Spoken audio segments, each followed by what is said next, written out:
Diane, I'm listening to a podcast, Black Lodge Trivia Night. I've never heard so many game aspirations in my life. All right. Hello. Welcome back to Black Lodge Trivia Night. Patrick somehow thinks he gets like several weeks of paternity leave. I mean, the kid's been home for like one night already. Why isn't he here? I know. Well, I was going to say this. Obviously, congratulations are in order. Yeah, sure. But again, we question his loyalty. Always. Yeah. Always. So You working on a beard there, buddy? You're a little stubble growing in. It's day 3 of lazy. It's been a stupid week, so I'm just like, bleh. And I'm just like, I'm not looking like this the whole time. So, but yeah, I shave every couple of days just because I have like the skin of a 14-year-old, so all of a sudden I'll get weird stuff happening if I irritate it too much. So yeah, I shave like every other day because I'm lazy. Are you doing the mustache? I think so. I think I'm gonna bring it back in November here. November, because that's the fundraiser, right? That's when you, or is it just coincidence? Yeah. And what I've done in the past is when someone asks me about it, like at work, then I donate $1 to colorectal cancer. That's just nice, very nice. Because a lot of people ask when you just have a mustache, and I stopped in November because the questions don't stop. Right. But hey, this is not Mustache You a Question. That's a good name for a mustache podcast. Coming soon. This is Black Lodge Trivia Night. We're back, and we're doing a little double dip. So if you haven't listened to last week's episode covering English Eerie, I highly recommend it, because what we're going to do tonight is we're going to put our art mat spin on English Eerie. We really like I don't want to speak for you, but we both said damn fine cup of coffee, so we both liked it.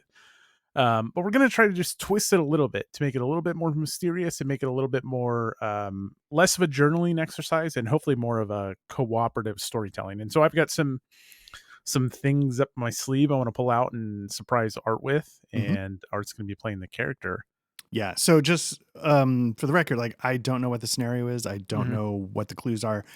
Unlike the first time where you have it all before us and we can sort of work it out. This time I'm going in completely cold as like a classic player with Matt taking more of the classic GM role, which I think is going to be, personally, I think this might be the way for me that I'm going to prefer it, but I'm curious to see how it goes. Yeah. Yeah, I agree. I think so. I mean, there's no rules to go off of. We're kind of making up on like things I wanted to see. So we talked about that at the end of the last episode. Go see the pure essence of the pure form of English Eerie in a co-op mode, which it does support. Go check that out. Then come back to this one. But before we get too far away, we have some business to take care of. We do. First and foremost, this is sort of spooky season-ish. Do you have any accoutrement going? Well, I was actually just looking over there. I have my choice. You've got red on you. It's still the same candles. It just speaks to how long they last. Or we can do the king in yellow. I'll do you've got red on you. Nice. Keep that one going. All right. What about you? So I pre-lit. I'm going to again set my windscreen on fire here. I've got Black Gate. This is the, what was it? Wild Rider? So last time it was Wild Strider, which, I think it begs the jokes we made. They deserve it. This one is another one from the same series. Again, it's by Valiant, and they're all Lord of the Rings inspired. Again, I couldn't tell you what it smells like, but it smells nice. As again, I almost set my microphone on fire. I should probably move here instead of moving my candle into the... But yeah, so we've got that going. Actually, to be honest with you, it's like 80 degrees here today, so it's a little weird. But yeah, so we've got that. So yeah, we've got the appropriate mood lighting going on. And I think there's one other bit of business that we need to take care of. Absolutely. And that is our Black Lodge Twin Peaks trivia, which I've got here if you're ready. Absolutely. This one might be a little tough, I'm not going to lie. Okay. What town is Laura Palmer's cousin Maddie from? Oh, shit. I'm going to have no idea. So I'll guess Seattle, but that's not it. I'll say Seattle. No, the correct answer is Missoula, Montana. Yeah. Now, Missoula, Montana has meaning to it. So as a bonus question, Do you want to guess what the importance of Missoula, Montana is? This is a real like shot in the dark, so this one's kind of. Is the importance tied to Twin Peaks, or is it like there's like a real life importance thing? More the latter. Okay. Is there an Air Force base in Missoula? I don't know. That's not okay. why. I don't know. Like if there's something like, okay. No, I have no idea. That is David Lynch's hometown. Oh, boring. Okay. I wanted to be like, that's where David Lynch claims he was abducted by aliens. No. Unfortunately, it's just, it is where he first killed a man. I don't know if that's, I guess I should have led with that. David Lynch has taken lives. Allegedly. We need to like probably put allegedly. Yeah. Allegedly. Yeah. Well, you know how this stuff works. I don't. So you can just, everyone can sue me. Yeah. Please sue Art. 100% Art. Yeah. Well, so, very good. I go. do have a spooky question to follow up with, because why not poke my own pet peeve? Did you get a chance to, and obviously you're a busy man, check out Bly Manor at all while we're on this kind of creepy place and setting in England deal? No, and I apologize. I fully intended to, but it's a very dumb time here in Art's household, especially work. Work in the last couple of days has been uniquely stupid. Good. Lovely. So but yes, but you said it was the second season. Yeah, but you can just start with Bly Manor. Like you don't need to watch the other ones. They're completely standalone. You might get like little nods or some actors appear in all the series, stuff like that. Or not all the series, but they'll appear in one and another. Anyways, you can start with Bly Manor.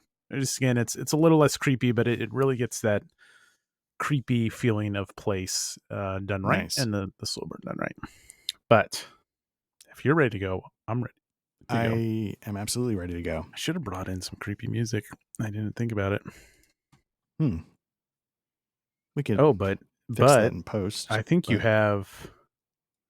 I think you have some like loaded in. I can just. There's some atmosphere going on. Yeah. Yeah. I'll just turn something on and just see, give you a little something. Nice. Is it playing? Let me find out. Is this a? For the listeners, if it's not, we can fix that in post. No, I want you to be able to hear. Yeah, I'm trying to see. Oh no, I think there we go. Now I got it. Eerie ambiance is not working for whatever reason. Oh, interesting. And you can't just do the whole playlist, like the atmospheric playlist? I probably could if I was a smart man. Okay. There we go. Let us begin. We can clean some of this up in post. Absolutely. Okay. All right, good. So yeah, we are playing English Eerie. Here's what I was thinking, Art. Here's how I kind of want to play this game as a GM. So I thought about our idea where I'm presenting all the clues and you're doing the reaction.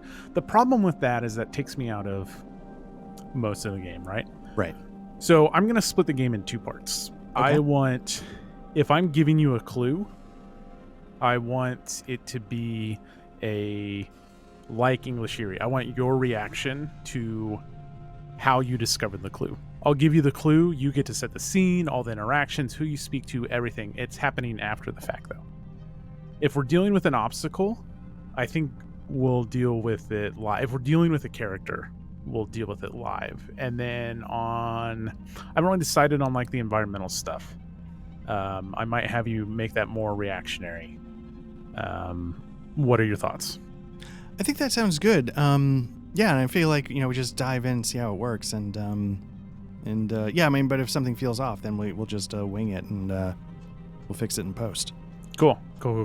Yeah. So here's what we'll do on the character creation as well. I'm going to let you take all the character creation, except as the GM, I'm going to take one of your fears and I'm going to take one of your character distinct traits.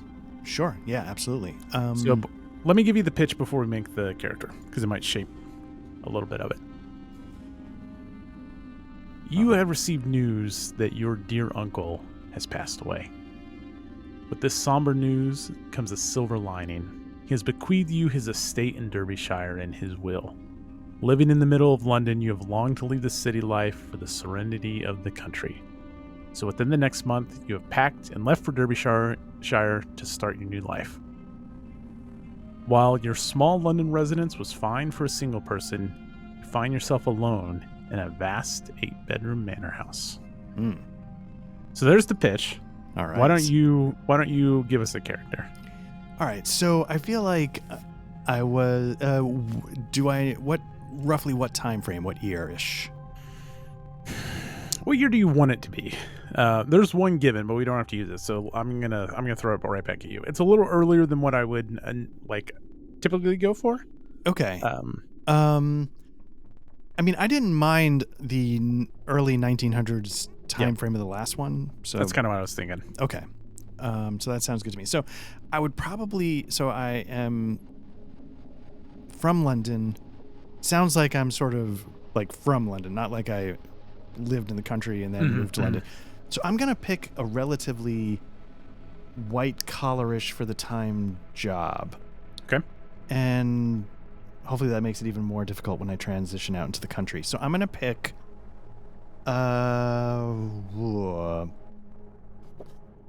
going to pick a lamplighter. That was a job people used to do, right? You'd go around the streets and light the lamps. Yeah, probably not white collar. But it. I mean, that's like you're getting bequeathed this manor, so it's something like unfamiliar to you. So sorry. Yeah, that's true. But yeah, I'll be like a lamplighter. Cool. So let me write that in. Lamp lighter. Okay. Yeah, so let's see. Next, I guess next would be the background. Let me, I'll say like, we'll make this my like paternal uncle, and we'll have it so that I'm the only sort of next of kin my uncle had. He didn't have any kids of his own. He never married. But he and my dad didn't get along. So... I'm going to have it be uncle was estranged from family. Naturally. And our blue collar life. See, I got it right this time. Cool. Does that work? Yeah, okay. Do you have a name in mind? For the name, I'm going to do another... You know what? This one's fine. Liam Watson. Liam Watson. All right. There we go. Liam Neeson. I lack a particular set of skills. I'm just a lamplighter. Okay. Okay. So, 3 fears, or give me 2 fears and 2 distinct characteristics, and then I'll fill in the finals. Let me see. For a fear, I am going to be... I'm afraid of water. Afraid of drowning. Okay. Is that a thing? Mm-hmm. Absolutely. I mean, isn't everybody, I guess, on some level, but like an overwhelming fear, like just getting like I can't take a bath, you know, that kind. Maybe that's what. Oh, you probably can't swim. You definitely can't swim. Yeah. Nice. Do we need to get a screen capture up? Do I need to turn that on? I am recording. Oh, okay, that's fine. But let me get that up as well, just so I have a backup. And we are looking for this. There we go. Apologies. No, that's fine. Okay. So you can't swim, which will make that a character trait unless you had other ones in mind. And then you have a fear of drowning. Sounds good. All right. So give me one more of each. One more of each. Another fear is, or maybe a defining feature. One of my arms, I was run over by a carriage as a youth. So one of my hands is basically useless. Maybe that's why I have the kind of job that I do. Like, you know, I couldn't do much else. Mm-hmm. So. Very good. And one more fear. So let me see. Useless. I'll say left hand. Why not? One more fear. I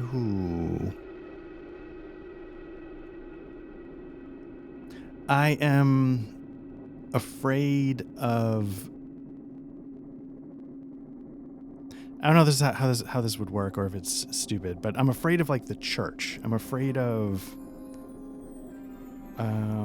It's not that I have anything against the church, but maybe.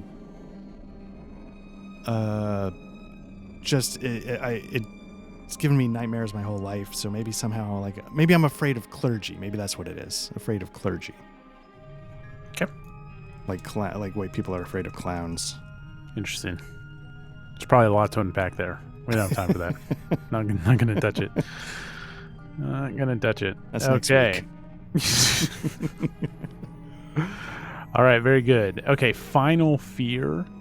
We're gonna go claustrophobia, classic. All right. And final character trait.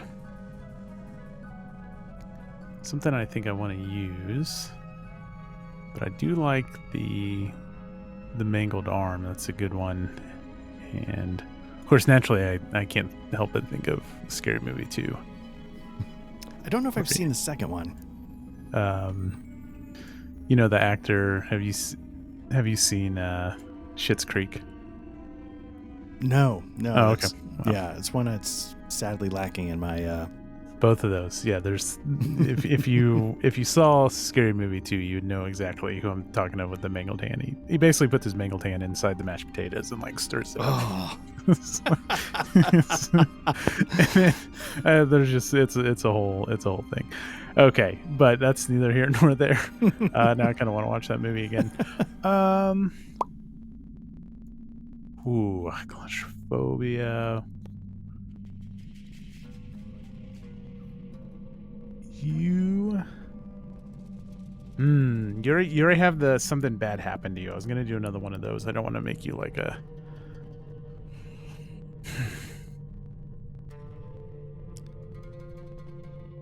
The only great smile in England. Just kidding. I'm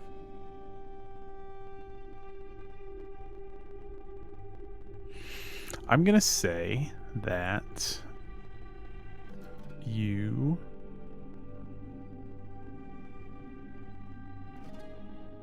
I'm just gonna take it because it keeps coming back to me. You have this weird fascination with fire. Okay. You were burned as a kid. Mm-hmm. Maybe you were playing with matches or something like that, and you burnt something up you shouldn't have. And so like you have a weird fascination with fire, and you also have like not a like your face isn't burnt off or anything, but you have like a small scar from something you caused as a kid playing with fire. Do you want that connection to the use of like something flashed and it burned my left hand and went up my? No. No? Okay. I think that's good. That makes him extra messed up. He's got two different things of baggage. All right. Let me just enter that in. Facial scarring from fire. Yeah, sure. It can be on the face. Yeah, I don't. Actually, you probably don't care either way. Yeah, I more care about just the experience and like your fascination with fire. Okay, let's put a just scarring from fire. Okay. Spirit and resolve set at. Okay, so for my spirit and resolve, let me take care of this. We don't need to see this anymore.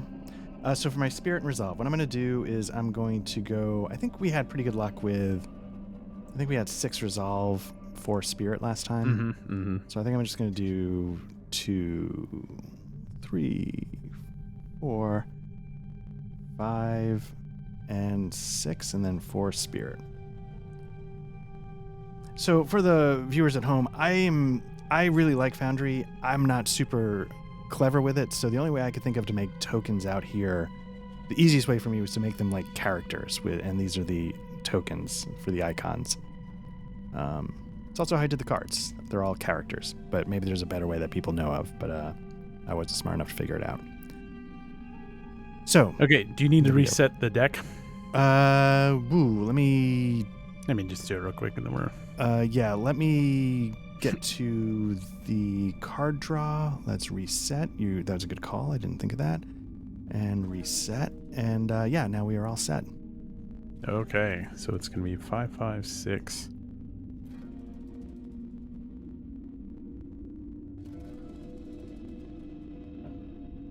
I think I doubt you can hear that, but there's like some creepy neighbor noises coming in from outside. I'm not sure what's. Anyways, I mean, I probably should call the police, but we got things going on, so. Yeah, right, exactly. Not like there's noises outside my window. It's 8:30 at night. Who'd be playing outside? Probably just a kid out there at the back window saying, "I'm cold." I'm cold. That's an Are You Afraid of the Dark poll for all the millennials out there. Nice. Okay.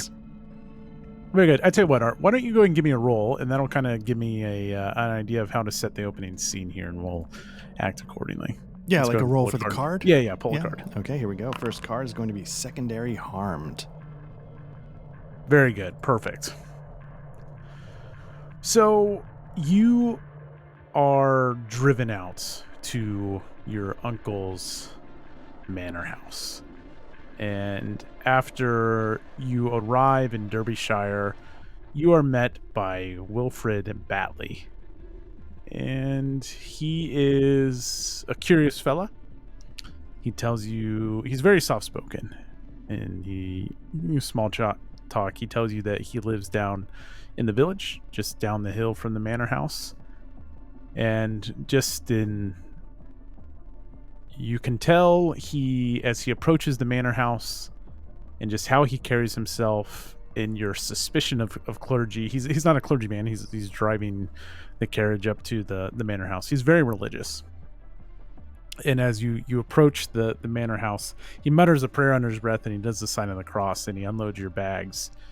And as he goes to reach up for your final bag, and some of your belongings had been sent in, one of the horses gets spooked and jumps. And it knocks him to the ground. And the carriage wheel rolls over his left hand. Ah! And he cries out, "Mother Mary!" And completely oblivious. I don't make the connection. No, I am. And so obviously, here, take my hand. So obviously, I'm immediately. I know exactly what that pain is like, and so I sort of get down to his side. I try. Well, no, I guess first of all, I would try and. I'm not good with horses.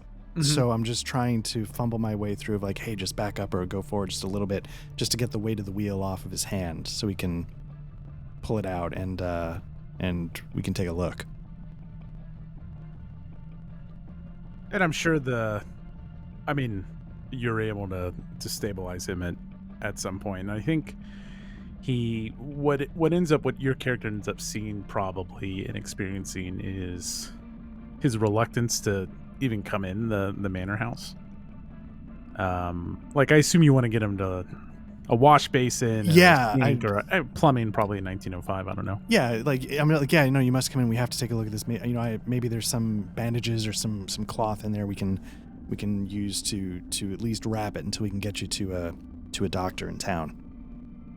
And he's probably stubborn, and he's like, "These are my horses. I can get myself down to the village." He reluctantly goes inside. Okay, so I'm not insisting that he gets my bags though, right?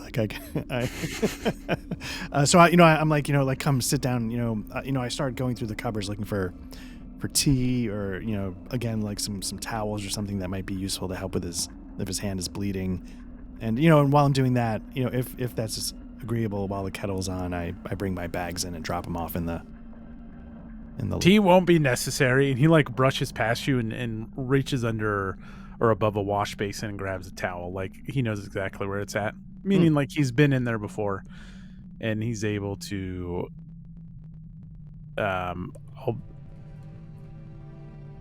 He wraps it up, and if that's all, I'll see to this. And like the towel's already like completely soaked red. And I'm overcome with both, sympathy, empathy, and guilt, because the only reason why any of this happened is because he accompanied me to this manor. I'm not used to having people getting my bags.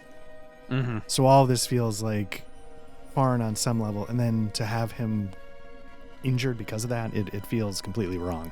Mm-hmm. Mm-hmm. In one, no assistance. Like it took you some coercion to get him in there. Yeah. All right, pull the next card. Unless there's anything else you want to add to this. No. I assume like does he take off? Yeah, he takes off. He gets up on the carriage, and with one hand and a strong grimace, he sets off down the hill. Okay. So yeah, I would probably, make sure my bags are in and then collect myself.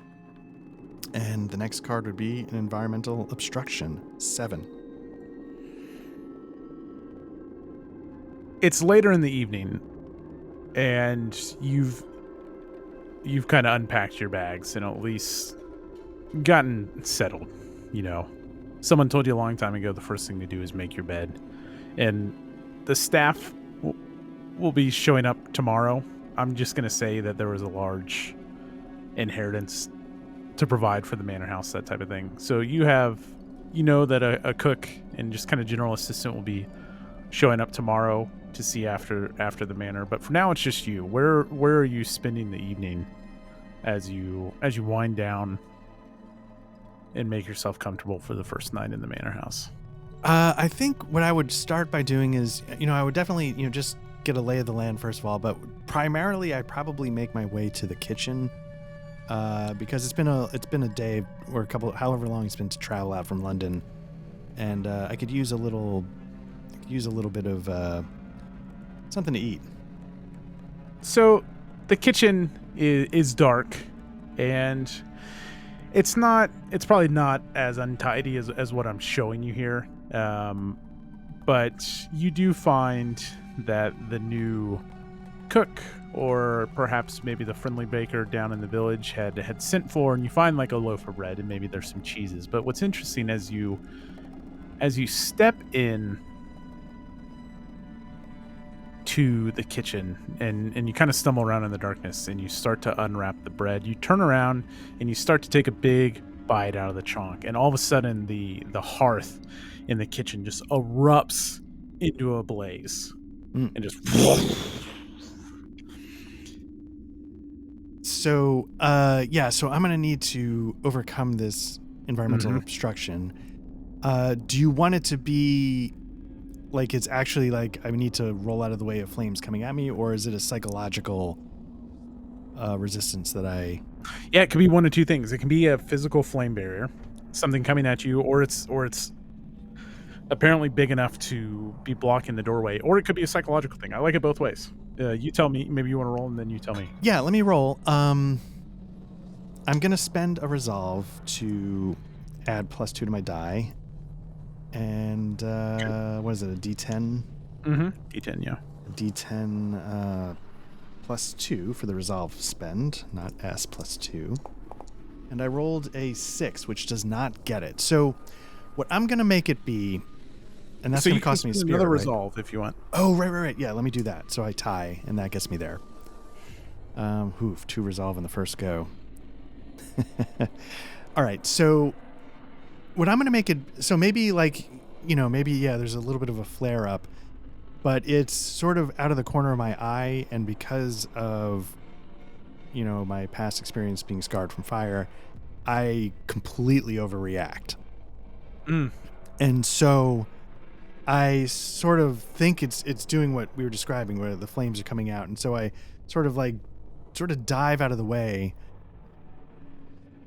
not realizing I still had the knife that I was cutting the bread with. And so I almost get myself and just sort of like realize, 1, it's not actually going to happen, and 2, I got to keep track of what this knife is doing. So I narrowly escape, actually like stabbing myself in the shoulder or something, falling on the knife. And then afterwards there's sort of the adrenaline from that, as well as trying to calm myself down from saying no, it flared up, no, it wasn't about to explode, it wasn't trying to get you, that's crazy, just trying to talk myself down from it. Very good. Roll a card.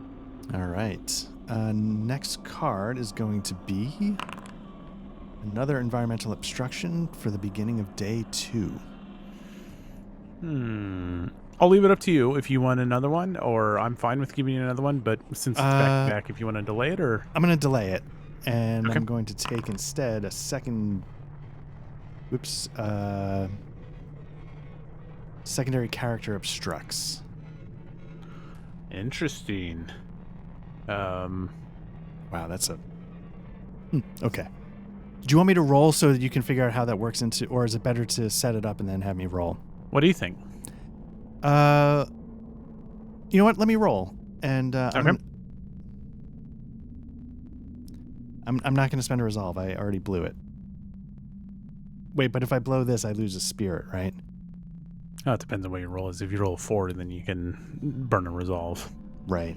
Okay, so he needs a 5. So here we go. I'm not going to burn a resolve. No, you need a 7. I'm sorry. Yeah. Oops. Crap. No, you got it. A 9. No, that's because I clicked the roll card. So that's going to be... I'm going to put that over here for later. So it's going to be a 1d10, and I rolled a 5. So I do not pass.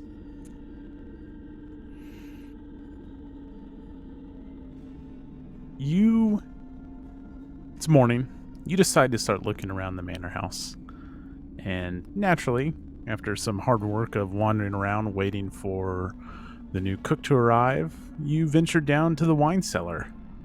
It is a dark, damp... I wouldn't even call it a cellar so much as it is a storage room that you can kind of step into. And as you step in, you start running your hands down the dusty shelves, and you pick up some dust from the wine bottles. You turn, and the door slams shut. You hear the key lock turn, and you hear the key withdrawn from the cellar, and then you hear footsteps run up the stairs. Ooh, all right. Okay. So now that you know that, and now that you know you failed, you can either spin resolve 2 of them to get over it, or burn the spirit, and we can talk about how you got out there. You tell me how you got out of there. I'm going to burn the spirit. Okay. So let's see. It's morning. Is there any type of any type of window, any type of, No, this is a wine cellar. Oh, sorry. You said a wine cellar. Yeah, so that's not going to be there at all. So it might be pitch black. It is, yeah. Let's say it is for sure. Okay, so I start finding my way around, and I need to... Hey, I'm a lamplighter, so I know that rooms probably have some kind of sconce, probably some kind of oil lamp. There's obviously people when they come down here have to see. So what I'm trying to do is I'm trying to, feel my way around the walls, feel to see if I've got, is there something hanging there that feels like it's a, something that might provide light. So I'm trying to search for that. And I think what happens is, first of all, again, because I can't see the space, it feels like it's closing in around me. Mm-hmm. And so I'm getting short of breath, and I'm panicking as I'm doing my search. And eventually I do find like what feels like a little oil light that's attached to the wall. But in my panic, I break it and I slice my good hand. And that's the, the spirit. But eventually, once I get where it is, I reach for some matches and I figure out a way to get it lit so I can at least see. And as you finally light it and you strike a match, and I think your eyes adjust and you start to look behind a corner when you hear the key re-enter the lock, and it turns and it swings open, And standing there to greet you is Miss Mary Tallow, your newly hired cook. Oh, Master Watson, I heard some noise from the cellar. What? Are you okay? Oh my gosh, you're bleeding. Yeah, so as far as first impressions go, cold sweat, blood everywhere. It's not my most dapper, but but I've worked with worse. No. So I'm overly grateful, almost like a grovelly kind of grateful. Like, oh, Miss Tallow, you are literally a lifesaver. I don't know what happened. I came down here and I got locked in. I don't know who locked me in.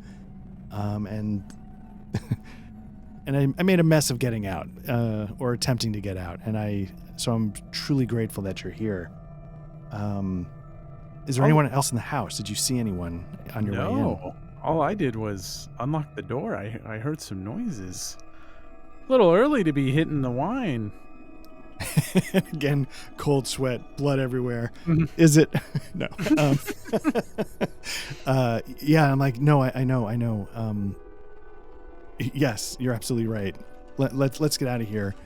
And, please, if you could maybe, if there's somebody that could show me around the house, that could tell me a little bit about what's going on, if there's anything I need to know about, running the manor. But I'm eternally grateful for you hearing those noises and responding as you did. She seems a little naive, but she looks at you like kind of puzzling, but she's like, oh, well, I'm eternally grateful for you willing to hire me. Oh, she curtsies and she starts to head upstairs. Right. And that's not a surprise to me. I would have, you were saying that there was money in. Yeah. You arranged for her. She did not work at the manor house. She's brand new. Okay. Yeah, so I'm like, of course. I look forward to it. Thank you. All right. So later that day, you tell me where you're at in the house when you encounter this second environmental obstacle. Let's see. So the environmental obstacle. So let's say, after getting locked into the wine cellar and, injuring myself, I need some fresh air. Mm-hmm. And I don't really know what the grounds are like, so I just sort of walk around and sort of explore a little bit around the grounds. And so maybe, I'm familiar with some of the locations. And so maybe I remember, occasionally my uncle would try and send a letter to reconnect, and he mentioned he had his rose garden. And so I try and find the rose garden and, just put a picture to the words that he used to write. You make your way to the rose garden, and give me your roll. Oh, right. It's an environmental obstruction. I'm just going to go for a normal roll because I've burned a lot already. Okay. Oh, got it. Okay. Good. So you walk through the rose garden, and it's your uncle was he cared for the roses meticulously. It's very well kept. And back in the rose garden there's a shed. Mm-hmm. And you open up the shed and you venture inside. And as you look around, you go to exit. All of a sudden the door in the frame around the exit blood starts to run down the walls. And it starts to run down the exit, and it starts to drip down over the doorway, right where you would need to go to exit, of course. Right. So and it starts to pick up in pace, and it's completely covering the exit. So yeah, I immediately am sort of taken aback. I, not even looking where I'm going, I step backwards to get away from it and put as much space between. So I even maybe like bump into the other wall. And I look around, like, again, I'm claustrophobic, but, doubly so when the wall's bleeding. So I start scrambling, like, I need to get out of here. And I look for windows, I look for anything in this. Sure. Yeah. What do you find you're in? Yeah, let's say that there's two wooden shutters with like a clasp in between them. And maybe they're rusted a little bit, so I'm struggling to get the clasp open. And so I'm looking around, and finally I find like a trowel or something, and I managed to pry the latch open and sort of climb my way out. And it's a clumsy exit, and so maybe I stumble on my way out, and the moment that I do, I sort of sprint around, but not right in front of the door, like at a wider arc, because I want to see the front of the building, but I don't want to be anywhere near it. Yeah, it looks clean. The blood is no longer, like, it was almost a solid wall at its heaviest flow. And you peer into the garden shed, and it's... And then I sort of open the door, and it's just completely back to normal. Yeah, not a drop. All right. All right, so morning comes, and we have our next card, right? Yeah, because I'm an idiot. Yeah, so it's going to be a secondary character is harmed. Well,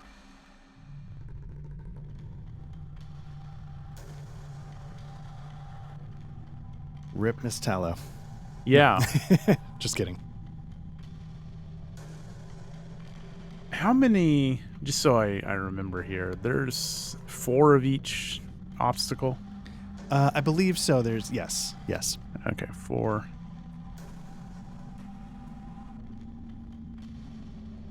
You are down in the kitchen, playfully antagonizing Miss Tallow. And she says, Master Watson, that is quite enough. Please go take your seat. I will bring your breakfast promptly. And you go to leave, and as you start to sit down, maybe you unfold the paper, prepare your cup of coffee, what have you. You hear Miss Tallow scream. You hear a shatter. And then you hear, like, the sound of, like, a very sickening thud. Ooh. And then you hear, like, the sound of a body, like someone falling to the ground, all coming from the kitchen. Okay. Obviously, because I'm not a sociopath, I run in there, and is breakfast ready? My coffee could use a topper. If you're just gonna lay there on the floor, I guess I'll get it myself.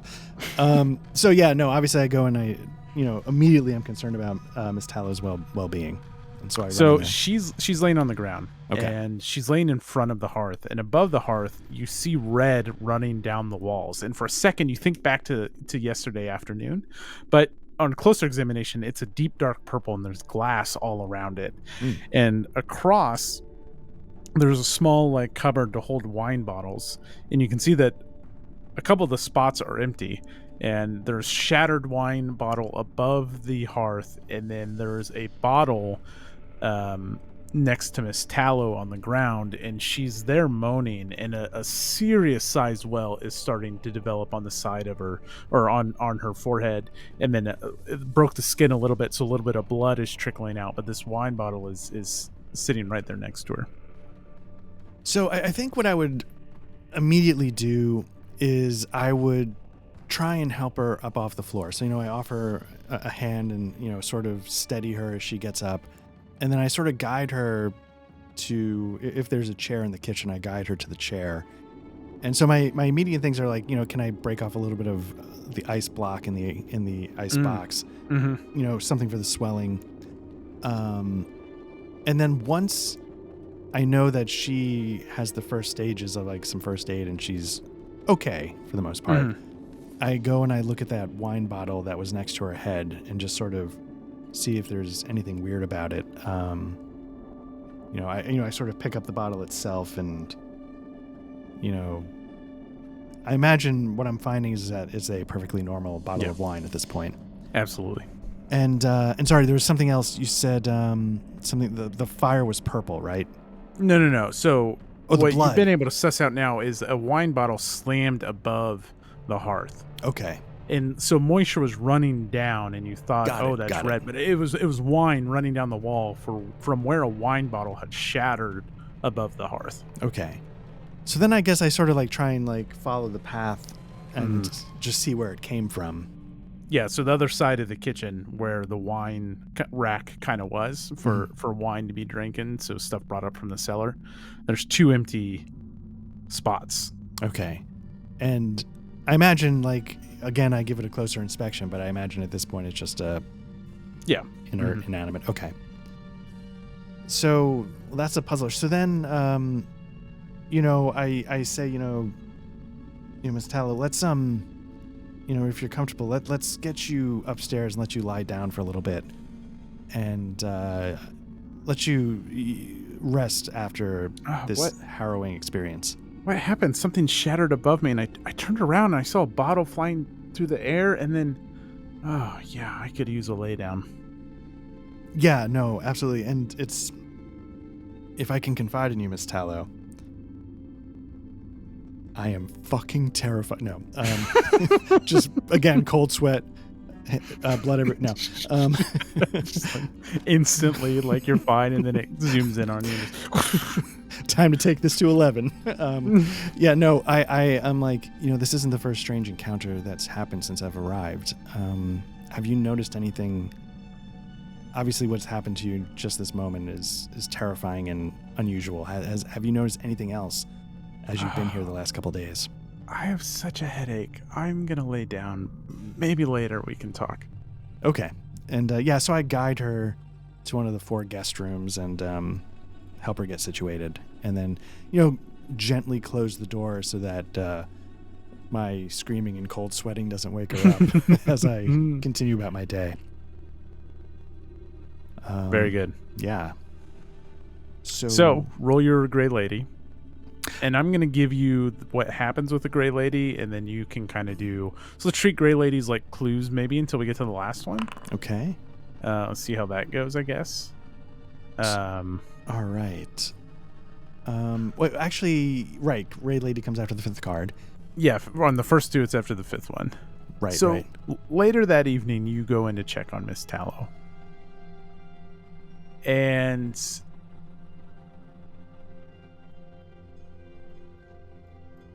Sorry, I was on the wrong one. She seems to not have much more to tell you. She asks questions, but you're not able to give her a concrete answer. And so you make sure she's well tucked in for the night. And later that night, you retire to your chambers and probably triple check that the door is locked. And as you lay there, maybe after some fitful, very light sleep, you wake up and you hear scratching outside your door.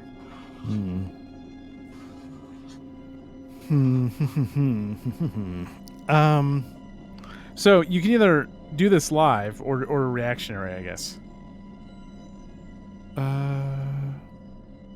want to do it? We'll do it live as yeah, whatever. However you want to react to the Gray Lady, I guess. Yeah. Okay. So let me just it's night, scratching at the door. I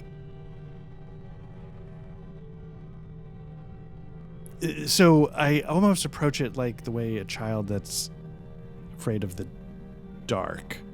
I sort of almost like turn my back to it, but my eyes are wide open, and I'm just intently listening to hear if the doorknob starts to turn. But otherwise, I'm just sort of almost hunkering down, like the blanket's tight, eyes wide open. Pouring sweat. Again, running theme is just my cold sweat. And, I'm just waiting to hear if the scratching keeps going. Or is it something that just happens for a moment and then fades?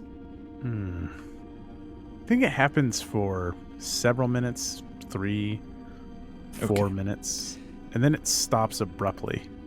Okay. And so then what I picture is like it's agonizing. It just won't stop. It won't stop. It won't stop. And it's getting to the point where I'm literally about to just throw caution to the wind, start screaming and charge the door and just fling it open.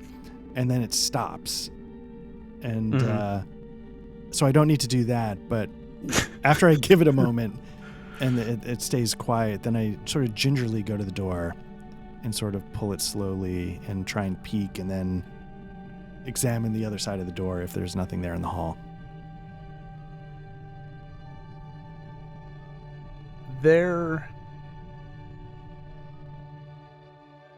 is no marks on the door. Like, there's no, like, beastly claw marks or anything like that. Everything seems to be undisturbed. Okay. All right. I think then what I might do is I might do a quick walk about the house. Yeah, you don't really find anything. Okay. Miss Tallow is sleeping peacefully. She doesn't seem to be disturbed. Okay. So you call it a night. Roll the card. All right. So, and just for the people watching it, you might have seen I took a resolve off. You take a resolve every time you take a spirit off. Well, you yeah. Oh, you choose, right? You choose, right? If you can't spend a resolve, you have to spend a spirit. Sure. And so I chose to spend a resolve. I probably should have went the other way. No, that's fine. But that's fine. At some point, you're going to have to not spend a spirit. Right, if right. you want to have one left. So there you go. That's the one mechanic to deal with the gray lady. Let's see what the next card is. It's a clue. Here we go. A raging clue. Okay. I'm just going to give you the clue, and Okay. we'll see how this goes.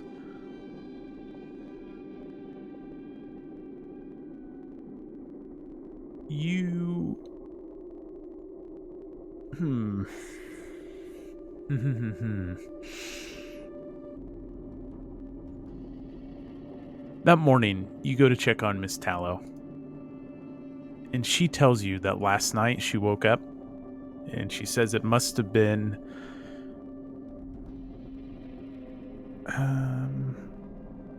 let's say she can tell you that it was exactly 3 o'clock in the morning because she heard the grandfather clock chime, which will tell you it's after your little scratch encounter. Okay. And she swears up and down and swears on her mother's grave that she heard footsteps running up and down the halls last night. But she was so overcome by fear she couldn't bring herself to get up and check on them. And she said it went on for several minutes. Okay. And she heard it in the hallway outside of her room. Is this sort of the same hallway as is my room just further down the hallway? Like she's here, but I'm like 6 doors down or sure. Yeah. Okay, cool. Okay. So then I'm like, Miss Tallow, I know that yesterday and last night was very difficult. Could you tell if those footsteps ended up going in a certain direction as it faded away? They seemed to run down one end of the hall, run back and run, and it was just such a ruckus. I'm shocked that you did not hear it. Yeah, no, I truly didn't. And at that moment, I think about, and then I hold back. I'm not going to tell her, hey, it's actually worse than you think. So please don't leave. Yeah, this isn't usually how I treat new hires. Just I need that on the record. So then I'm like, yeah, okay. And I'm like, look, Miss Tallow, you've been if you need to go home and rest, please don't feel like today you have to attend to the duties. I'll be fine. If you need to take a day and finish recovering or, however long you need. And I try and look at her face to see, has the swelling gone down a little bit? Is it pretty bad? Oh, nasty bruise. Okay. And I'm like, so yeah, Miss Tallow, please, you tell me what you need and let's figure this out so you can get some more rest if you need it. Okay. Roll the next card. Yeah. Next card is, wow, secondary harmed. Okay. Just that morning, there's a knock on the door. And being as Mary is still up in bed, you head to the front door, and there stands... She introduces herself. Ta, love. She's Emma Trotter, and she's a baker down, and she says she's there for the morning deliveries. And she's brought, the week's bread or whatever, a few days' bread. Ah, so you're the charming Mr. Watson who's inherited the old Watson Manor. Interesting. And maybe she asks you some questions that seems to indicate she knows a little bit more about the manor house than you might think. Like, been sleeping well enough at night? And I based on what you just said, I sort of catch when she asks that it's a bit pointed. It's not just a random. And so I'm like, oh, please, Miss Trotter, come on in, and I'll take that bread from you. She says, I don't think I will, love. Perhaps we could go for a walk? Maybe around the rose garden. Sure. And so I sort of take the parcels. I put the bread in its place, and I sort of look up because I know Miss Taller's upstairs still resting, and I'm like, do I leave her alone? But I have a lot of questions. So I take that moment and I decide, yes, I'm gonna take that walk with Miss Trotter and head out. So she kind of brings the conversation back to, like, maybe she's like, she realizes she played her hand too hard, and so how are you like, it's more friendly this time. There's no point to it. How are you finding the accommodations? Are you settling in? How are you handling all this big space? Right. Yeah, and after the small talk of like, oh, city boy adjusting to country life, I finally turned to, is she older, younger? Yeah, she's probably in her 40s. Okay. So finally I start sort of working my way from the outside in, asking her questions like, oh, have you been the baker in the town for long? Mm-hmm. Trying to get a sense of the idea of like, has she been delivering here for a while, trying to get that info from her. And I'm assuming that the answer was sort of yes. Yeah.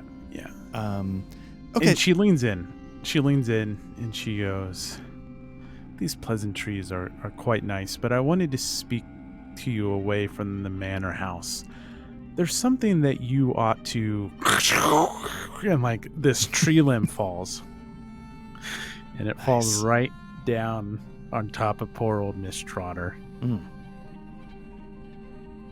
Does it kill her?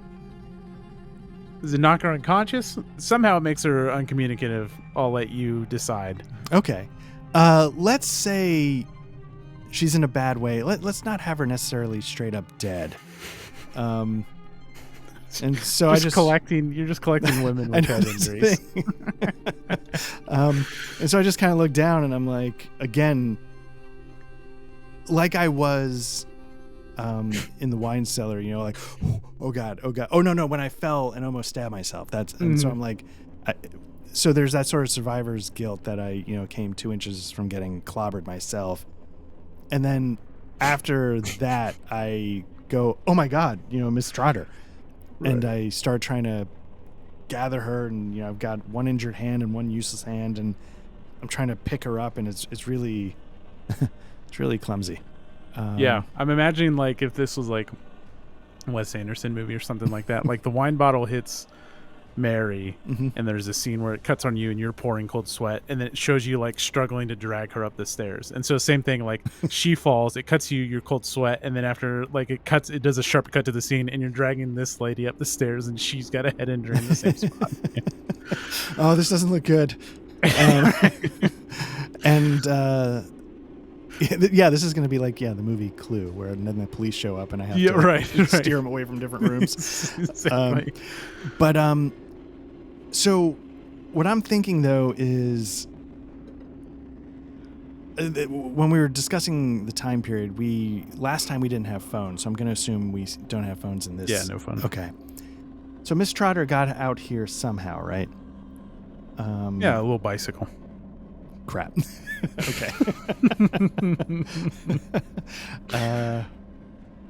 Okay, so then I get her to one of the other guest rooms. And she says, I'll be fine. Don't make a fuss. Perhaps I could just lay down until I feel a little bit better. Yeah, and then I debate, like, do I hop on the bike and go into town and get a physician? Well, it's nighttime now. Yeah. So I wouldn't be able to. I'm like, maybe first thing in the morning, I have to start thinking about what I'm going to do. These people probably need some, especially Miss Trotter. She might need some more significant medical attention. Okay. So I called a night. All right. New card is going to be, over here. Secondary obstruction. Okay. 5. Good. You want to roll a die? Here we go. 1D. Not gonna. Let's see. I burned a 7. What's this one? I think it was a 7 as well. That was a 7. Okay, so I've burned the highest, but I've still got 6s out there. So I'm just gonna go for normal roll. Oof. Nice. Got it. Right? Yep. Yeah. So you start to head out in the morning, and Miss Trotter comes bolting down the stairs, and she sweeps in front of you, and she says, do not go out that door. And it's the front door, like the door we Yeah. Okay. And I'm like, look, Miss Trotter, you need a doctor. I feel like I should be going into town. Stop. I am fine. Do not leave this manor. I am fine. I can see myself back to town. Do not leave. And you are less alone than you think. And I'm like, yeah. So I sort of look at her and I say, Miss Trotter, is this something you could tell me more about? You know, my uncle's letters were vague about a lot of things about the house. What time is it? I must be off. My family is probably worried sick. Stay here. And I'm like, no, Miss Trotter, I really need to. And I assume she's just like bustling and pushing She's past. like, no, please. My family is worried sick. I stayed way too long. My head is fine. Like a kicked on blood to the side of her head. Right. I'll be fine. Okay. And I'm like, as she's like racing, I'm like, please, could you send the physician for Miss Tallow? And then I'm assuming she's biking down the driveway. She's gone. Yeah. And so I sort of... Which, in turn, then removes your obstacle because she's no longer, like, keeping you in front of the door. But that's true, right. I guess I did overcome it by her leaving for me. Okay. Yeah, so... I then, spend the rest of this part of the day, like, checking on Miss Tallow, making sure she's okay. Okay. And, I guess it's time for the next card. Here we go. Environmental obstructive 4. So I'll give you the die roll, and then we can decide what's... I'm just going to do a straight die roll. Sure. Got it. Okay. So... You don't want to leave the house because Mary is better, but you feel bad. And she's not able to really cook yet. She's still complaining of a headache, so you're kind of seeing after her. And you decide to take a little stroll and around on the bottom floor. And you haven't looked in. There's some rooms you haven't gone into. And the floorboards give way. And the floor collapses in, and you fall down. And you are able to hold your composure. And you start to look around, and you realize like you've fallen down deeper into the foundation. But before you can kind of like process anything, Miss Tallow starts calling for you, ringing a little bell or something like that. Oh, okay.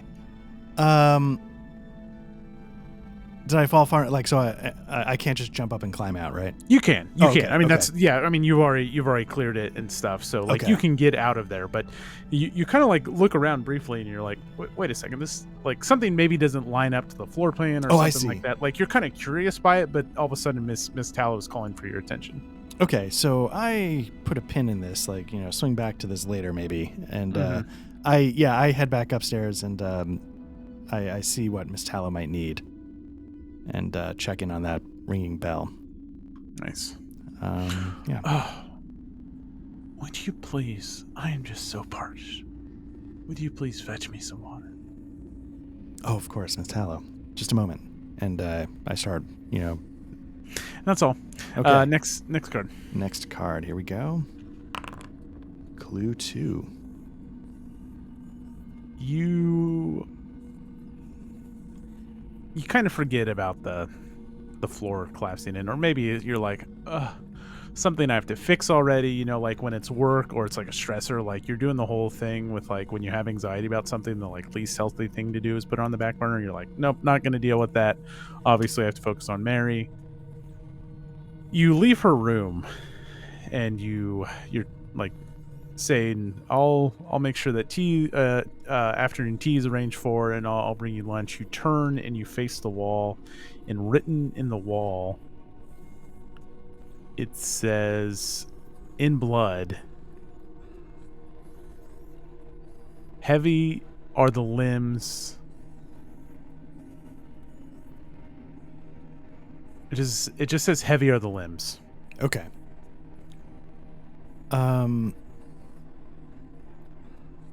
Yeah, so I imagine like I had the glass of water in my hand, and when I see that, I sort of, again, another moment of being taken aback. I drop the glass and it shatters. Mm-hmm. Nice. And maybe Miss Tallow's like heard that and tries like, hello, Mm-hmm. And I'm like, oh no, don't worry about it. I'm just getting your water. And I just sort of sit there transfixed. And then again, because your first instinct is like, this must be happening for a reason. So again, I start like looking outside, like, is somebody here? Like, is somebody doing this to me? Is somebody, I don't understand why this is going on.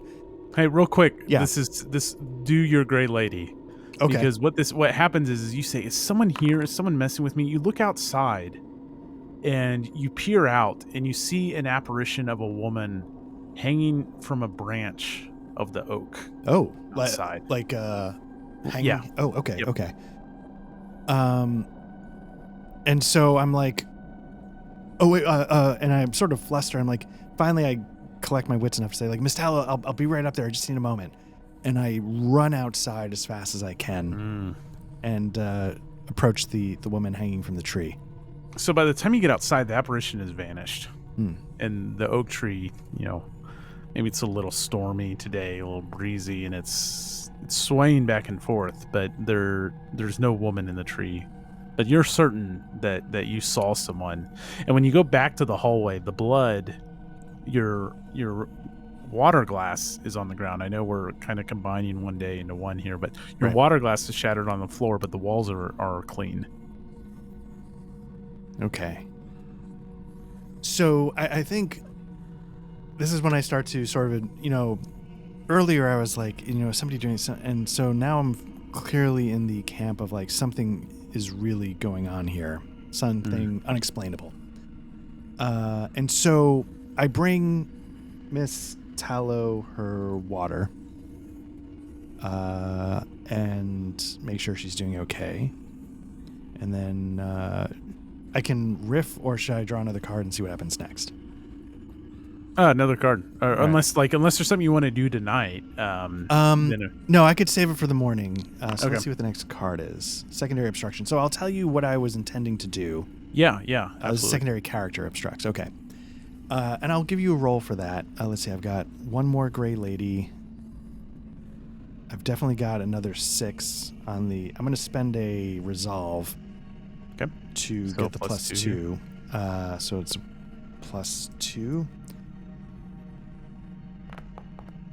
Oh, I don't get it. So that's going to blow a spirit, right? Yeah. Okay. So just so you know what I was intending to do in the morning, I'm like, sort of note to self, see if I can go to the study, go to the library, go to somewhere and look for photo albums.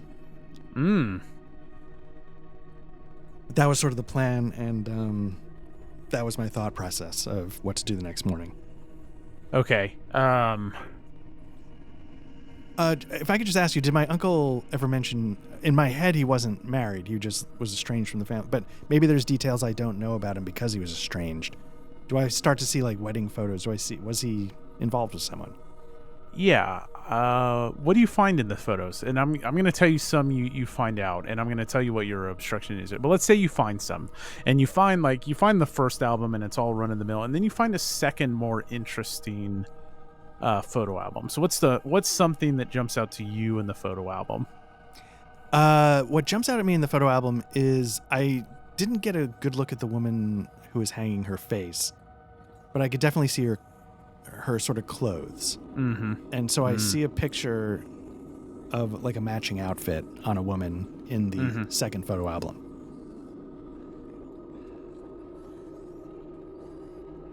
But maybe I flip it over and it's not marked. It's not flipped over to say, "Oh, Aunt Margaret." It's just a photo. And maybe my uncle's not even in the picture. I don't even know why this photo's here. It's just a picture of this woman in an outfit. Unless it works better in a different way.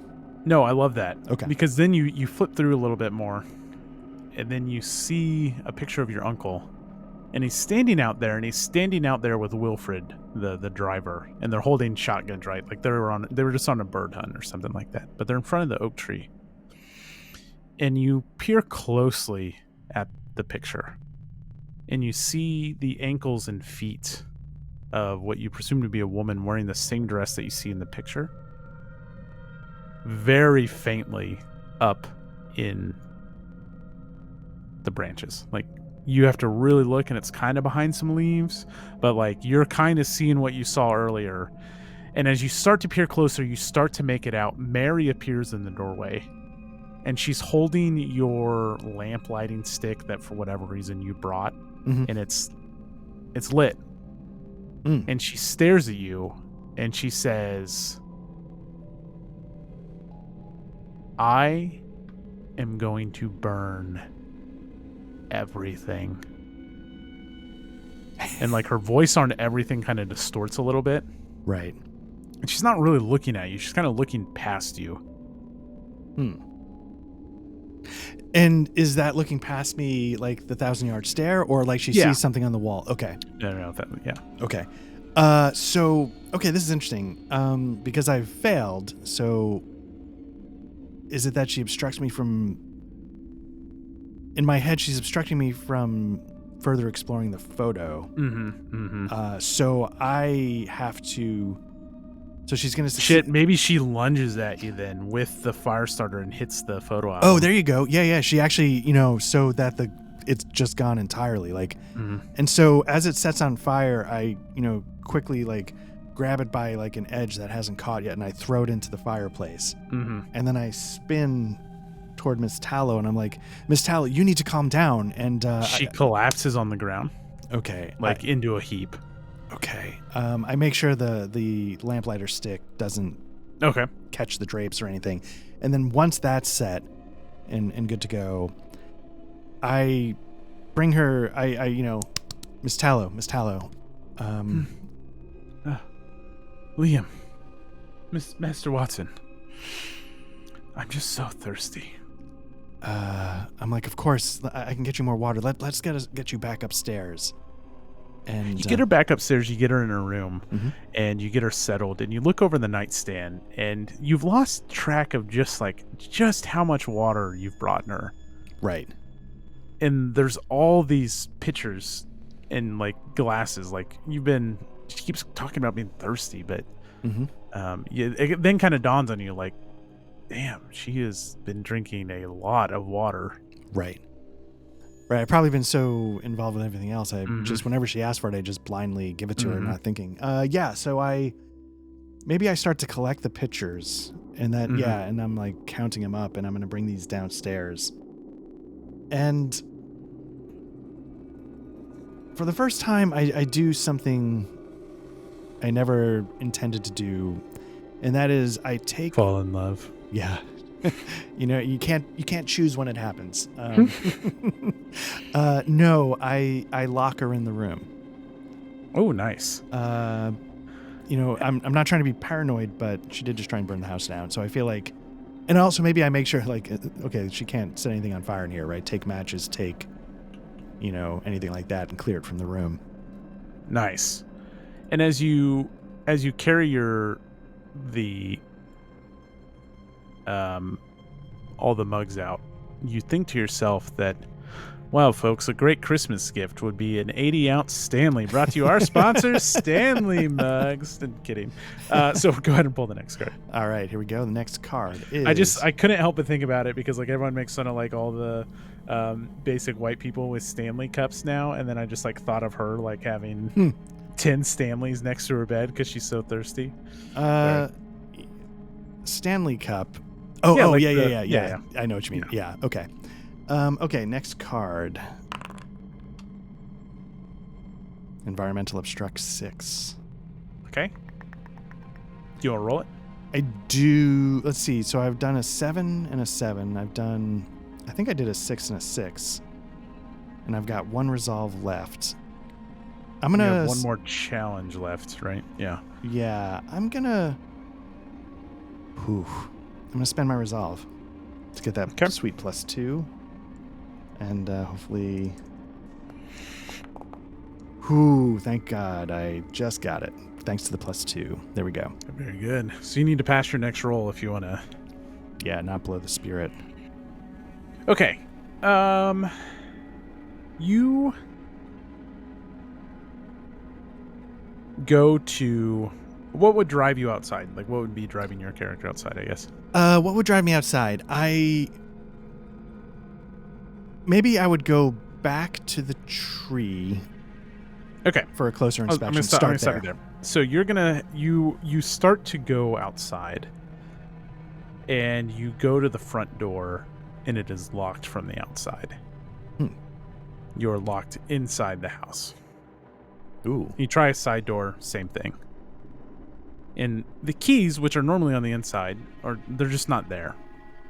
And I'm sure because you passed, at some point you find them. Right.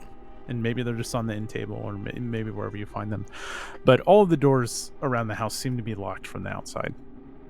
Okay. Yeah, and maybe it's the thing, like, I definitely looked there, and it wasn't there the first time, and then I turn around, or is that too clever? No, well, yeah, however you want to do it. Okay. I mean, eventually you do find the keys, because you get...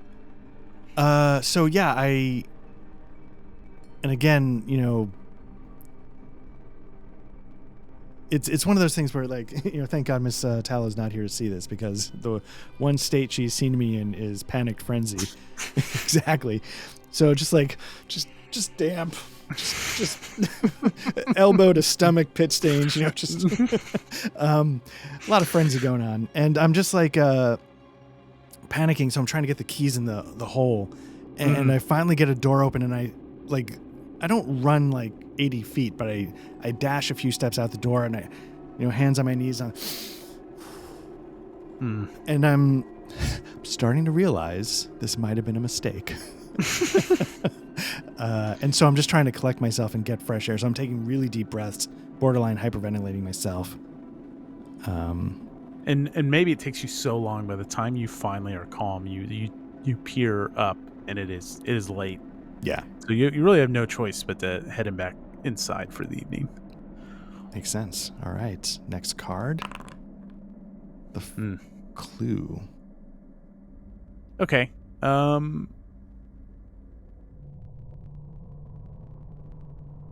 morning, you're sitting in the study. Mary is... You're trying to find more photographs and more stuff, and you kind of look over at the fireplace where the ashes of the photo album remain, and you go up and you pull down some books or whatever, and you kind of look over there, and as you sit there, all of a sudden the fire just not erupts. It's not erupts, but it ignites itself all on its own. Okay. And yeah, so maybe I've got the sort of the book in front of me, and then I just kind of turn and sort of put the book down and sort of slowly approach it like I'm approaching like a wild animal that I'm not sure it's going to run or jump at me. So I just sort of cautiously step closer and try and tilt my head a little bit and get a closer look to see. Again, because there's a part of me that's like, there has to be a reason for this. Just looking into the fireplace and trying to see if something, you know, might have a logical explanation before I further freak out. Yeah, no, I mean, it just appears to be, now it's just a normal fire. Okay. catches the log, it burns up the rest of the photo album. All right, roll. Yeah, there we go. One more. Secondary harmed.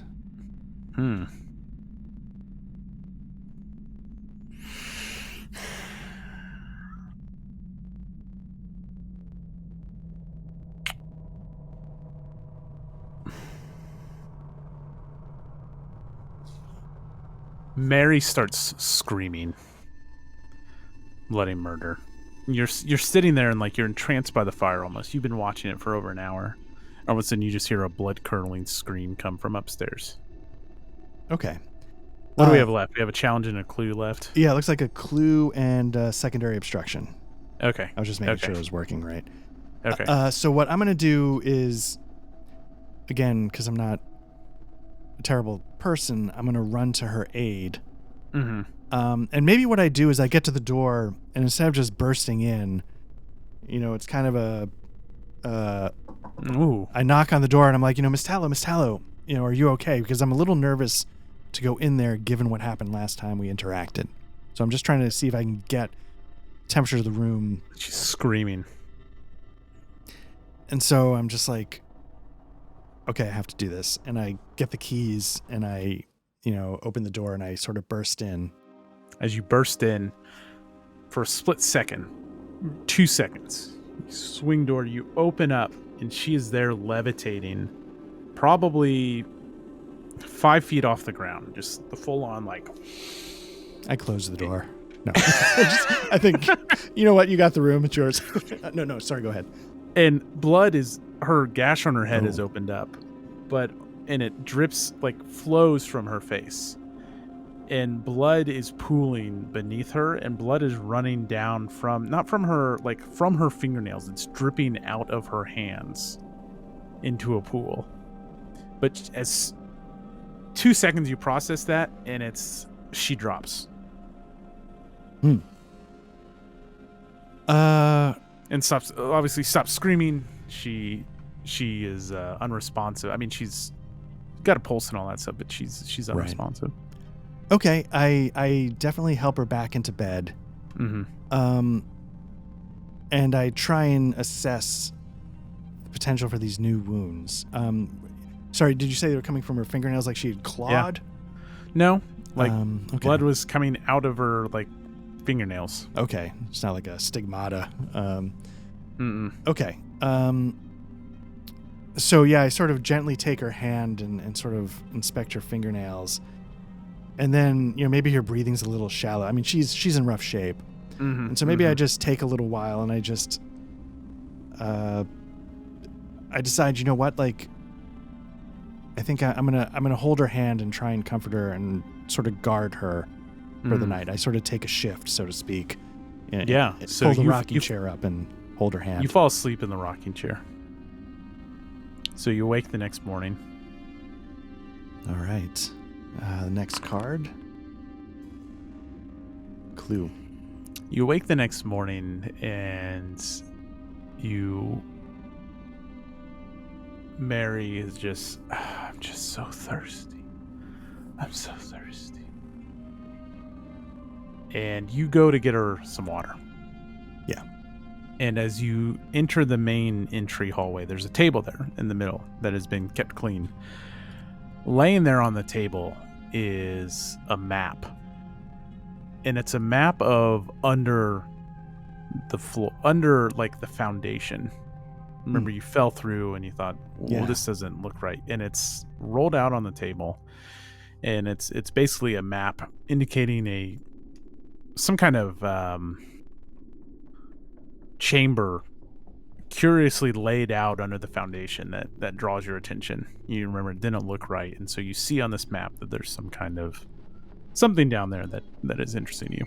Okay. Yeah, maybe I realize, I know Miss Tallow's asking for water, but she's also half in and out of consciousness. So if I take a few minutes, it's not going to be the end of the world.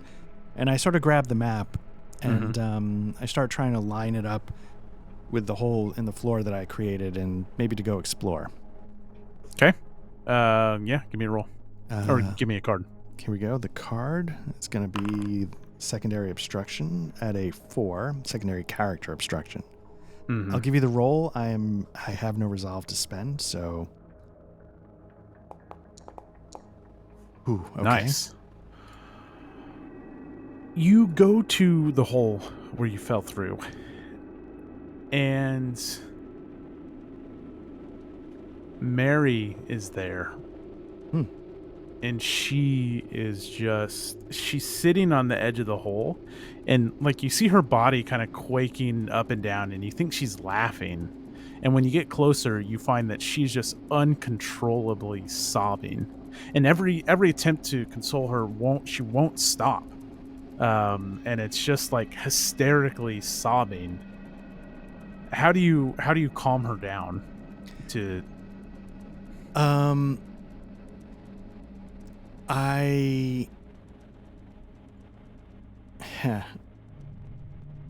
So I guide her back to the room, and I have her sit down on the edge of the bed, and I realize I can't calm her down. Mm-hmm. And so I go to, I don't know, like the bathroom, the medicine cabinet, and I'm just looking for anything, like that would take the edge off. Like, is there some kind of medication that I might recognize? Or you open the medicine cabinet and there's the map. Oh, underneath the foundation. Yeah. Okay. It's now tucked inside the medicine cabinet and rolled up. I obviously surprised, and confused. I sort of pull it out and, confirm, and then I sort of still hear her sobbing. Mm-hmm. And I go back to her and I'm like, Miss Tallow, just stay here. I'm going to go get you just a sip of brandy. Just stay here. And assuming she complies, I close the door and lock it again. And then head back to the hole in the ground. In the floor, skipping the brandy. Okay. All right, pull your final gray lady. Here we go. Final gray lady. So I need to spend a spirit to get by it. Now, for the listeners, certain, the scenarios have certain like conditions, win conditions. So it usually depends on how many spirit tokens you have left. In the last one that we did, I think we only needed 1 spirit token to survive. I think they're all 1 spirit token. Okay. So I wasn't sure if that was the case, but I think so. Given that we have 1 left, I think the outcome is that I'm not gonna. You get the good outcome. Yeah. Okay. So, and we're breaking the time rules here just because it didn't make sense to have another day. Mm-hmm. So you lock her in there, and you approach the hole, and you hear her cry out from the room that she's just so thirsty, but there's like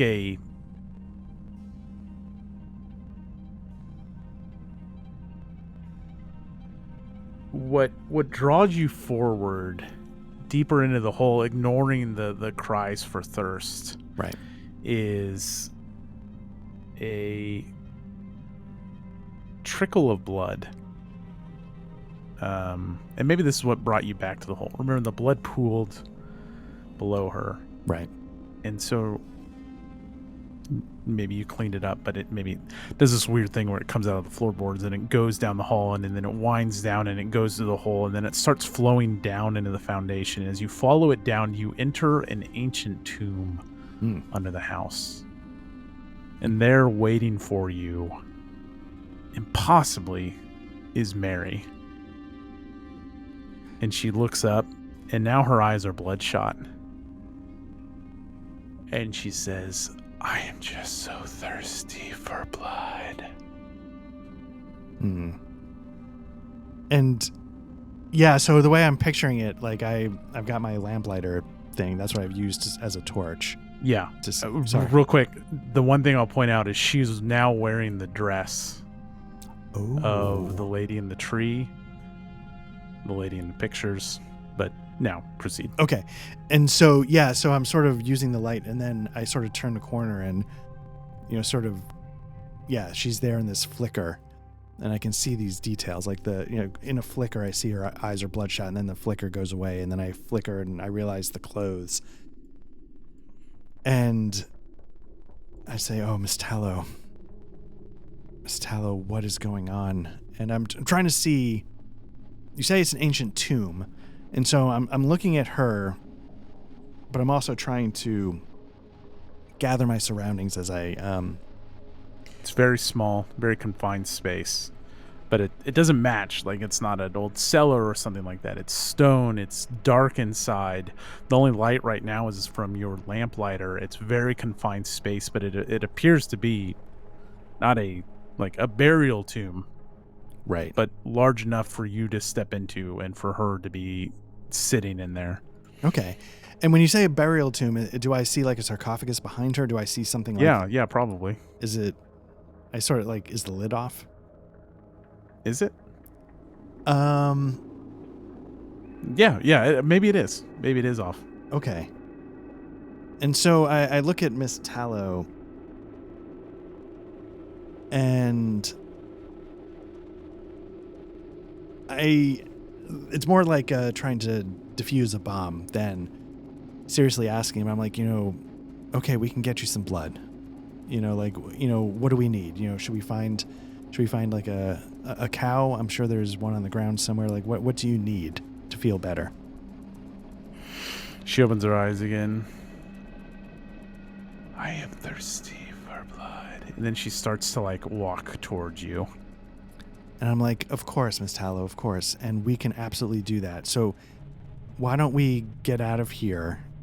I'm sort of like being a gentleman and trying to let her go by, and sort of, again, like sort of the way you sort of deal with like a black bear or whatever. You just sort of, stay motion, or I'm going to give bad advice. I don't know how to deal with a black bear, but you're supposed to make a lot of noise with the black bear. Okay. Maybe sure. The brown bear, the grizzly, one of them, you sort of go still, something. And that's sort of how I'm approaching it. I'm just sort of like trying to stay calm.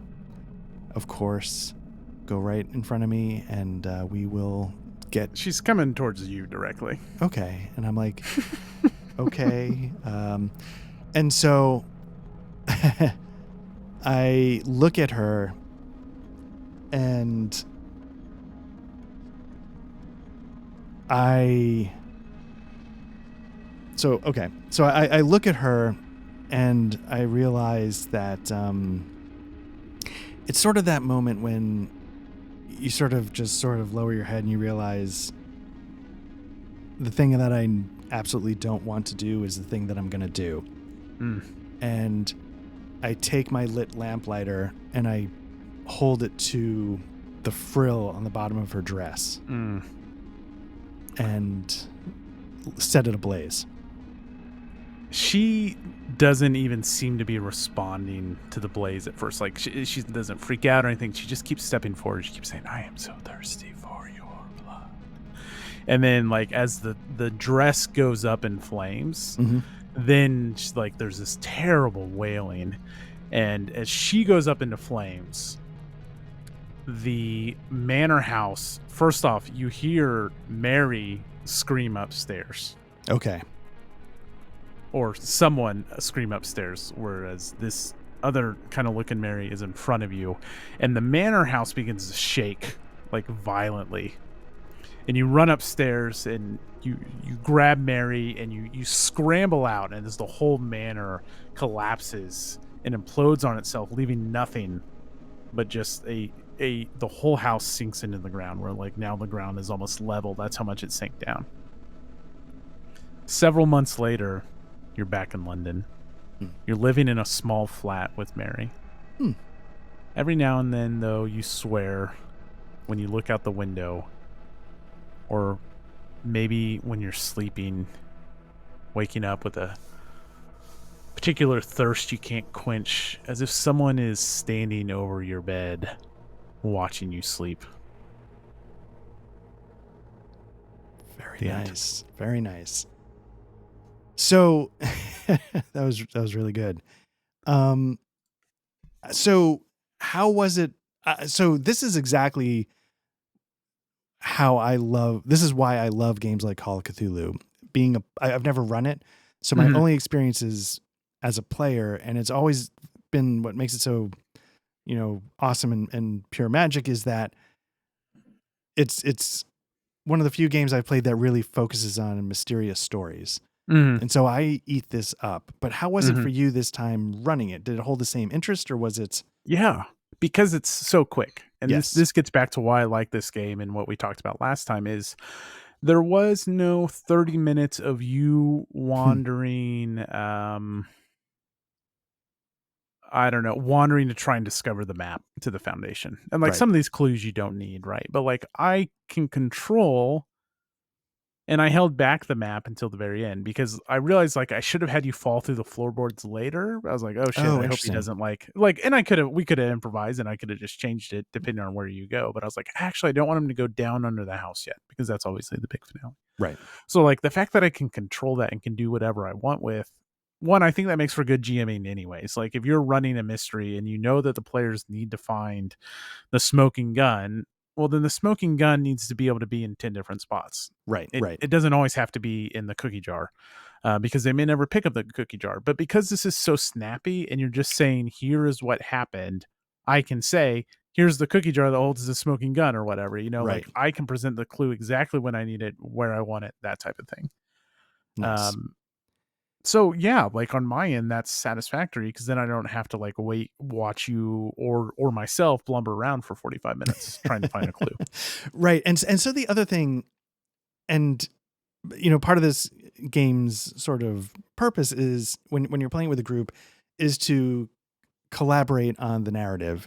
Mm-hmm. And I feel like, I mean, that's just how a player GM relationship works inherently. But did you feel like you were able to, did that collaborative narrative sort of thing come through for you? Or did it feel like this was much more traditional, but it was still good?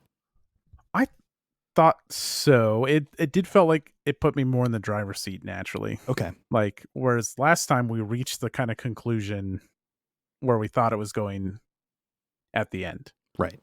Which I won't spoil in case anyone's listening to this, but like we reached an ending you kind of hinted at that neither of us agreed upon. Whereas here, because I know the ending, I'm steering that narrative, so it's a little less collaborative. Is my point. Right. Right.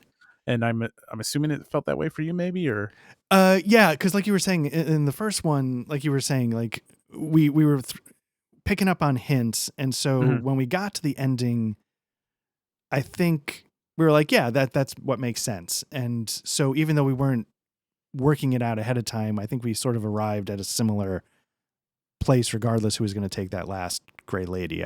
That was my interpretation, Mhm. which might not be correct, but I do feel like, yeah, this one, it felt like I was saying much more like a traditional GM player, but I feel like what I was hoping I should say is that you don't know what details I'm going to throw out, and we don't know the order these details are going to come to light. So I was hoping that still gave you enough of that jazz combo. It did. I don't want to say like it did because what's interesting is I wasn't going to do anything with Mary other than have her be an assistant until you started to do things like lock her in the room. Okay. And then it's like, oh, Mary could be a threat. Mary could be the threat. And then it's Right. like, well, what if it's like, and then you brought up like, then you showed an interest in the lady in the tree. Again, that's like, all right, this is just going to be a creepy thing sees, right?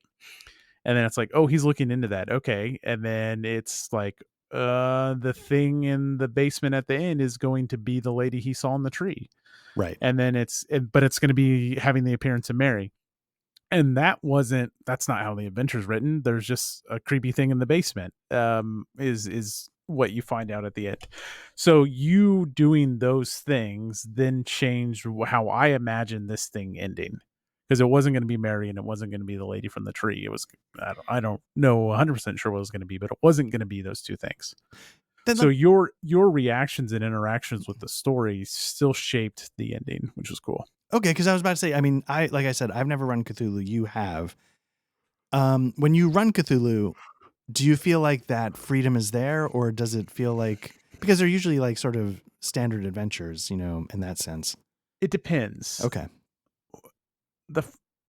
I've only done 3 scenarios, so it's don't like I'm not even anywhere near anything that resembles a Call of Cthulhu expert. Right. So it depends on how tried and true you want to stick to the narrative. That makes sense.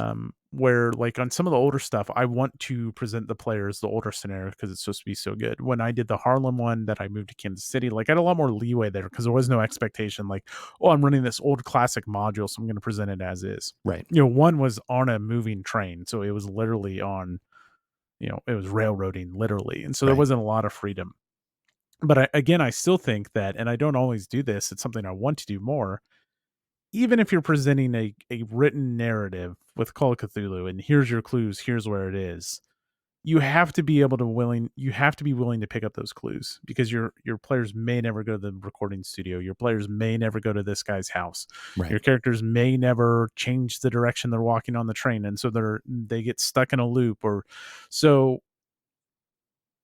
on one hand, I want to present this classic story as it's written. On the other hand, good GMing is having that flexibility. Right. That's a good point. Yeah. So, I mean, I guess all things considered, I assume this remains a damn fine cup of coffee in this other form. Yeah. I'll say this, like playing it in back-to-back weeks, like I have my fill. Yeah. Right. Like I'm not like, I don't know, unless you were like, oh, now I really want to do this, then I would, but it's not like I didn't need a third week of it. It does. I was just kind of thinking that I still kind of want to try the completely solo journaling experience and I want to try to do like the first person. Yeah. Not in a rush to do it. I still think it's a damn fine experience, and it would be interesting to branch away from the written stuff. Again, I relied on a scenario, but there's guidelines for making your own, and that's true. You need to just come up with some obstacles and kind of tackle them. But yeah, nothing's really changed. What about you? I again, this is I've never done solo RPGs before, so to me, this is because it's more traditional. It's sort of what I'm more used to, and it sort of taps into what I like about mystery investigative games. Sure. Not knowing what's going on, not being able to look over and say, okay, let me see how I can weave this together. And so I genuinely enjoy it. So I appreciate that you were willing to give it a run. And I was curious. So for me, I think this is going to be true. Like if I was, if we ever get to like, when the time comes for like, Star Trek Captain's Log, it's going to be interesting, to see how it all plays out.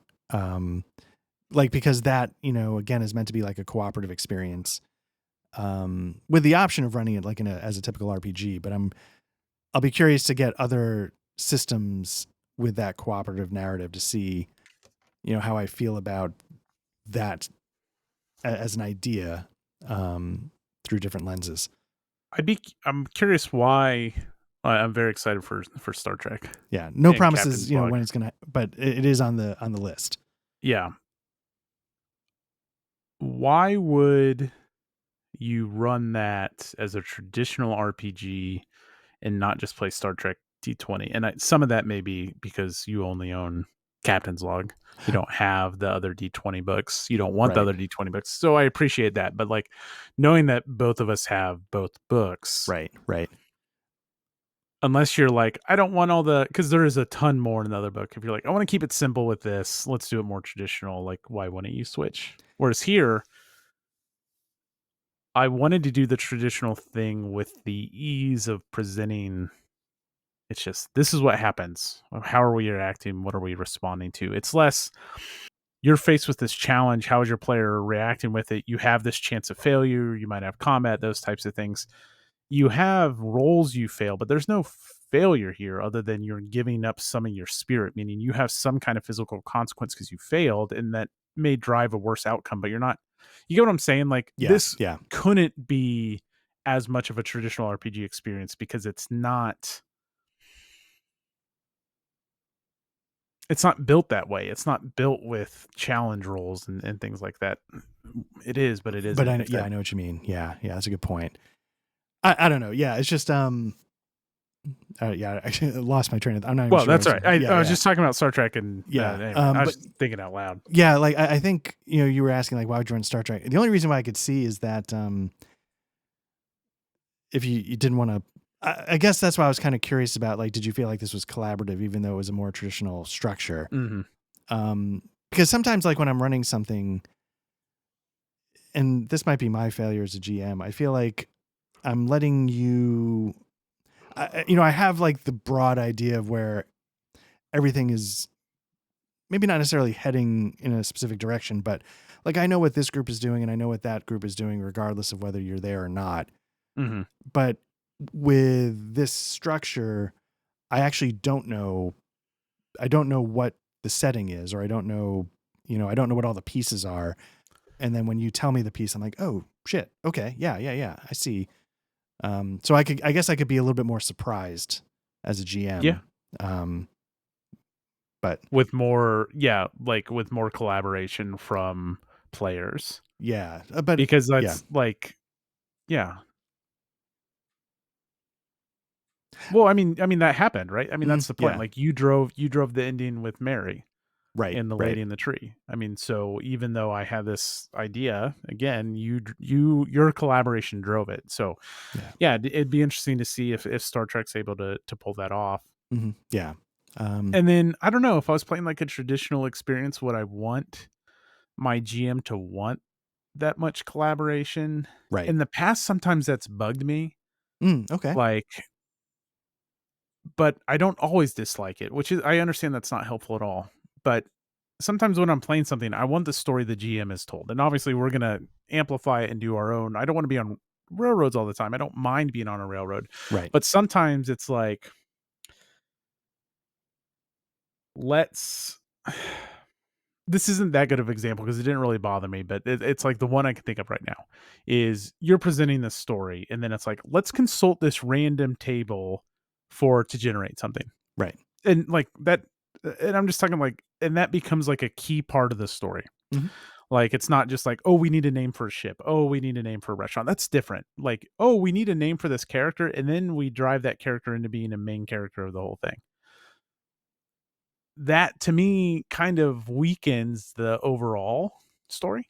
So, cause like, then we're just like, well, this is just some random thing we've pulled out of our ass. Does that make? Yes, it absolutely does. And that's why, at least I know I tend, when I run stuff, I tend toward, I'm probably never going to be just like, hey, you want to just sandbox it for the next 3 years? Because I feel like I want to have a purpose to it. If that makes sense to what you're just sort of saying. Like, yeah, I'm going to come into this because I have a story or something I want to do, and I want to have fun managing the pieces of that story and having you put those pieces together. Right. Yeah. Not always be something that we all just like fly by the seat of our pants and just like came up with. Like I'm fine with that sometime, but overall I still want intention and purpose to like a bigger story. Here it's different because we knocked that out in an hour and 30 minutes. Right. Right. Yeah. That's fine. That's the whole point of this. But like if I'm playing for 6 months, like intentionality is important, I think. Yeah. I just intrinsically, I enjoy heading towards something. And knowing that it feels like we're heading towards something. And collaboration can assist that, but also I think my point is I think sometimes collaboration can detract from the authenticity of the GM's intention or the group's intention. Yeah. Not always. Like obviously I like the overall idea of it, but I think it's a risk. Yeah. Yeah. And I guess that's one of the good things about how we've set this up is that the idea is that it's meant to be shorter bursts. And so hopefully that keeps us focused on that style of storytelling, if that's people's thing. But yeah, I mean, is there any closing thoughts? Anything that we haven't said that you might want to say about this, or do you think we've covered it? Art, I'm so thirsty. Sweat. Exactly. Yeah. So I do appreciate you running this. And again, this remains a damn fine cover. I had a great time both times playing this. Absolutely. Yeah. Thanks for bringing it to the table. This was a great little find by you, and highly recommended. So good stuff, and a good cap on spooky season as well. 2 spooky stories. Love it. Yeah. All right. All right, folks, that is going to do it for us. Art and I will be back next week in some form. Remains to be seen. And yeah, we'll just keep having a good time. In the meantime, if you're listening to the audio podcast, make sure you go check us out on YouTube as well. There's all kinds of actual plays. and shorts and all kinds of stuff you can find. Make sure you like and subscribe. If you're watching this on YouTube and you say, hey, we want more of it, I want to listen to it all over again, go check out the podcast. We're on socials. You can find us at Black Lodge RPG or Black Lodge Trivia Night, either one of those two. And yeah, there's a Discord server, all that stuff. Yeah, we'll get that out there and get everybody on it if you would like that. Awesome. All right. Well, thanks again, Matt. This was a good time. I really appreciate it. Thank you, Art. Have a good weekend. All right. Have a good night. Thanks, everyone.